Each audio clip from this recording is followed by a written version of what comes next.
প্রথম ম্যাচ হেরেছে তাতে কি, বাংলাদেশের পক্ষে এখনো সম্ভব চ্যাম্পিয়ন্স ট্রফির সেমিফাইনালে যাওয়া। তবে সেক্ষেত্রে আছে কিছু যদি কিন্তুর হিসেব। এসব সমীকরণের মারপ্যাচ বিস্তারিত জানাচ্ছেন রায়ান আহমেদ।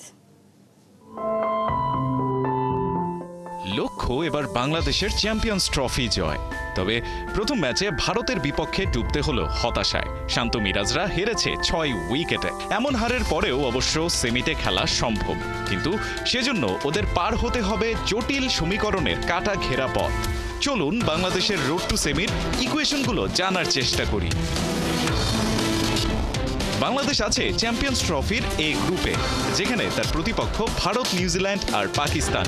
পয়েন্ট টালির সবশেষ আপডেট অনুযায়ী জয়ী দল ভারত আর নিউজিল্যান্ড স্বাভাবিকভাবেই 1 আর 2-এ আছে। অন্যদিকে রান রেটের মারপ্যাচে হেরেও বাংলাদেশ আছে 3-এ আর পাকিস্তান 4 নম্বরে।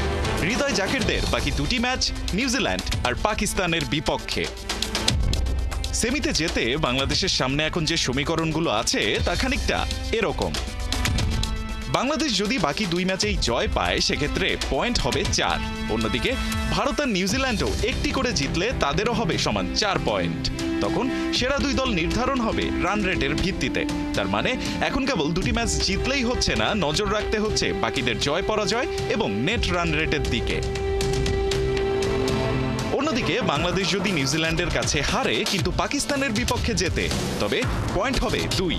এক্ষেত্রে পাকিস্তান ভারত ও নিউজিল্যান্ড ভারত ম্যাচের ফলের প্রভাব থাকবে।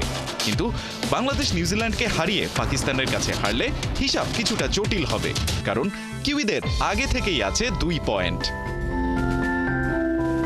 আবার পাকিস্তানও যদি ভারতের বিপক্ষে হারে, তবে বাংলাদেশের সেমিতে যাওয়ার সম্ভাবনা বাড়বে, কিন্তু তখন রান রেটের হিসেব নিকেশ রাখবে বড় প্রভাব। আর যদি পাকিস্তান ভারতকে হারিয়ে দেয়, তাহলে বাংলাদেশের সেমিতে ওঠার পথ হয়ে যাবে বেশ কঠিন। আর শান্ত মিরাজরা যদি বাকি 2 ম্যাচেই হারে, সেক্ষেত্রে হিসেব নিকেশ ছাড়াই বাংলাদেশ বিদায় নেবে সরাসরি গ্রুপ পর্ব থেকে। মোট কথা হচ্ছে, বাংলাদেশকে সেমিফাইনালে উঠতে হলে বাকি 2 ম্যাচেই জয় পেতে হবে। একটি জয় পেলেও সেমিতে খেলা সম্ভব, তবে সব ক্ষেত্রেই সমীকরণ ওদের পেছন ছাড়বে না মোটেও। রায়ান আহমেদ, ৭১।